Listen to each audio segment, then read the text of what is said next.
जोगिया का भेसा बहिन से मिले चले बहिन से मिले चले हो बेटा धाई लियाला जोगिया का भेसा बहिन से मिले चले बहिन से मिलन चले हो घूमता गौआ गिरौआ तनाई नाई बला भटके हो घूमता गौआ गिरौआ बनाई भटके हो भैया पहुँचेला बहिनिया दुआरा मायाला खाजा गावेला खाजा गावेला हो भैया पहुँचे बहिनी के देश तयाला खाजा गावे तयाला खाजा गावेला हो हथवा में लिया बहिना भिखिया तो द्वारिया बैठड़ा भैली हरिया बैठड़ा भैली हो जोगिया ले लेता भिखिया हमारा त भीतर चली जाती भीतर चली जाती ना हो जगिया ले लेता भिखिया हमारा त भीतर चली जाती त भीतर चली जाती ना हो महिली ने धोतिया बहिन के रे मछिया हजार लागे मछिया हजार लागे हो सखिया घूम मिला लटा छितिराए दुखिया माना लागे दुखिता माना लागई हो सखिया घूमिला लटा छितिराए दुखिता माना लागे दुखिता माना लागई हो सुना हो मालिया के रानी तो ये मोरी बहिनी ना हो बहिनी हमारी लगाओ गोरी बहिनी कामना संकट तुहरे जियारा दुखित माना गईला ना हो बहिनी कामना संकट तुहरे जियारा दुखित माना लैलू दुखित माना भैलू ना हो कैसन तुहरी नाना दिया था कैसन सासु ना हो कैसन तुहरी नाना दिया था कैसन सासु था कैसन सासु ना हो बहिनी कामना बहिनी कैसन है तोहर पियावा दुखित माना लाग दुखित माना लागलू बहिनी कैसन हवे तुहरा पियावा दुखित माना लाग दुखित माना लागलो बहिनी कैसन बहिनी कैसन कहूँ काहे तुहा से जोगिया कहतला जला गए कहतला जला गए हो जोगिया सासू मोर मुख सासू जोगिया सासू मोर मुख से ना बोल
झालुआ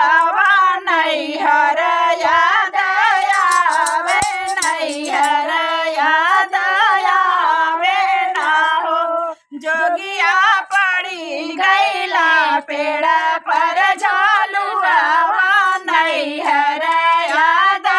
आवे नैहर याद आवे ना हो इतनी बचना सुने भैया नया नया सोचुवे नया नया सोचुवे हो बहनिया चले अपने नागरिया तके आशीष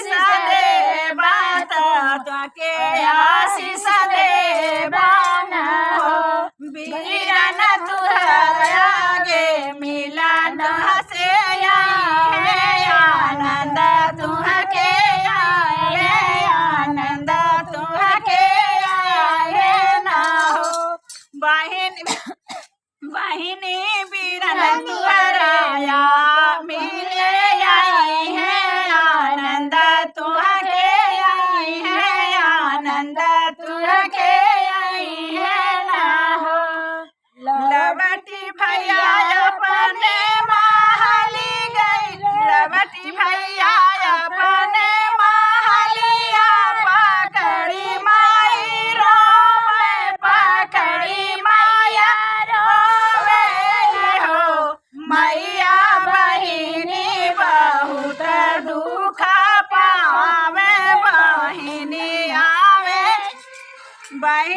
मैया बहिनी बहुत दुख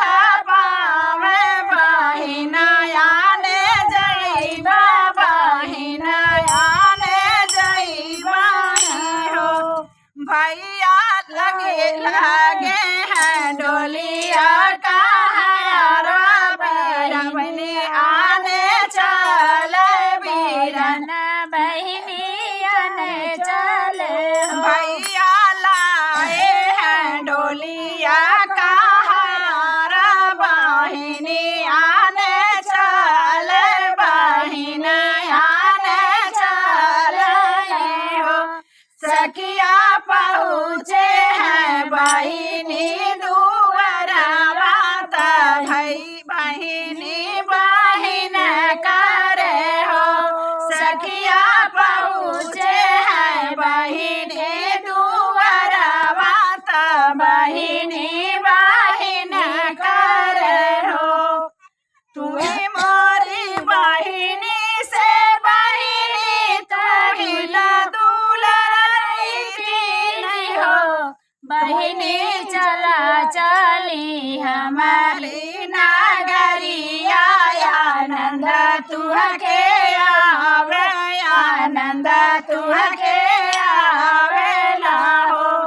बही मोरी बहिनी से बहिनी तुम्ही ना दुलरई तीन तुम्ही ना दुलरई तीन हो बहिनी चल चली हमारे नागरिया आनंद तुहके आनंद तुहके है ना हो बहिनी आई गईल राखिया दे दिनावा कलैया राखी बांधो कलैया राखी बांधो बहिनी आई गईल सावन महीनावा कलैया राखी बांधो कलैया राखी बांधो